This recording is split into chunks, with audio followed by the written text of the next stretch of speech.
여러분 안녕하십니까? 9월 4일 정오 뉴스입니다. 첫 소식입니다. 통합진보당 이석기 의원의 체포동의안이 오늘 오후 처리될 것으로 보입니다. 국회는 4일 오후 본회의를 열고 이 의원의 체포동의안에 대한 무기명 비밀투표를 진행합니다. 새누리당이 일찌감치 체포동의안 가결 방침을 정한 가운데 민주당도 이날 오후 동의안 표결을 위한 본회의를 소집하는 데 동의했습니다. 민주당 김한기 대표는 최고위원회의에서 우리 자식들에게 빚을 꽂겠다는 세력을 용서할 수 없다면서 이석기 체포동의안은 오늘 원칙대로 처리할 것이라고 말했습니다. 체포동의안은 재적의원 과반이 출석하고 출석의원 과반이 찬성하면 가결됩니다. 153석으로 과반 의석을 점유한 새누리당이 체포안 가결에 사실상 당론 찬성 입장이고 127석의 제1야당 민주당도 다수가 찬성하는 점을 고려할 때 체포동의안은 무리 없이 가결될 것으로 전망되는데요. 진보당 측은 피해 사실을 공표한 국정원과 녹취록 전문 등을 보도한 언론사를 고소하며 폭력 방어에 나섰습니다. 다음 소식입니다. 국가정보원이 아루 모임과 관련해 김재현, 김미희 통합진보당 의원을 소환 조사하는 방안을 검토하고 있는 것으로 알려졌습니다. 국정원은 아루 조직의 실체와 회합 경위, 북한과의 연계 여부에 대해 본격적인 수사에 나설 계획입니다. 공안당국은 이들 의원을 불러 아루 조직과의 관련 여부, 비밀 회합 참석 여부 등을 조사할 방침을 세운 것으로 알려졌습니다. 비례대표는 김재현 의원, 지역구 의원은 김미희 의원인 것으로 공안당국은 파악하고 있습니다. 국정원은 그러나 이들이 현역 국회의원 신분이라는 점을 감안해 소환에 집중을 기할 필요가 있다고 보고 아직 구체적인 소환 일정을 통보하지는 않은 것으로 전해졌습니다.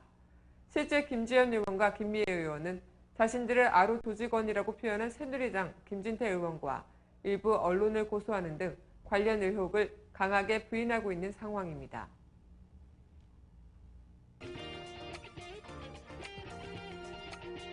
단신입니다. 박근혜 대통령이 오늘 제8회 러시아 G20 정상회의 참석과 베트남 국빈 방문차 7박 8일의 일정으로 출국합니다.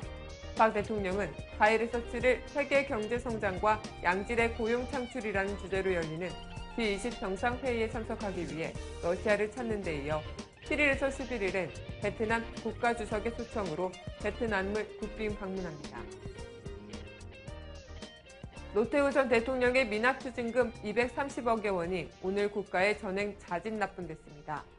노 씨는 1997년 4월 대법원에서 군 형법상 반란, 내란과 뇌물수수죄 등으로 징역 17년과 추징금 2,628억여 원을 확정받았으며 최근까지 추징금 중 2,397억 원은 국고에 기속됐고 230억여 원은 미납돼 있었습니다. 전두환 전 대통령의 미납 추징금 수사와 관련해 피의자 신분으로 소환돼 조사를 받은 전 씨의 차남 최용 씨가 검찰에 추징금을 자진 납부하겠다는 뜻을 전달한 것으로 알려졌습니다. 검찰은 재용 씨를 상대로 경기도 오산의 땅을 매매하는 과정에서 불법 증여 및 조세 포탈에 연루된 의혹과 미국에서 구입한 부동산의 구입 과정에 비자금이 유입됐다는 의혹 등을 추궁했습니다. 일본에서 규모 6.9의 강진이 오늘 오전 발생했습니다. 일본 기상청에 따르면 오전 9시 19분쯤 규모 6.9의 강진이 발생했습니다. 진원지는 도쿄 남쪽 태평양 도리시마 부근 해상으로 파악됐으며 도쿄 등지에서는 규모 3에서 4 정도의 흔들림을 느낀 것으로 알려졌습니다. 통합진보당 이석기 의원의 체포동의안이 오늘 오후 처리될 것으로 보입니다. 또 국정원은 김재현, 김미희 통합진보당 의원을 소환 조사하는 방안을 검토하고 있는 것으로 알려졌습니다. 하지만 체포동의안에 앞서 이뤄져야 할 녹취록 음성 녹음 등 명확한 증거는 아직 나와 있지 않은 상황입니다. 없는 것을 증명할 수는 없습니다. 국정원이 말하고 있는 것이 진실이라면 국정원은 그 진실을 국민에게 증명할 의무가 있습니다. 하지만 진실이 아니라면 이석기 의원 체포동의안 통과는 국정원의 부메랑이 돼 돌아올 것입니다. 삼권 분립을 존중하는 모습을 보여주는 국정원이 되길 바랍니다. 오늘 뉴스를 마치겠습니다. 고맙습니다.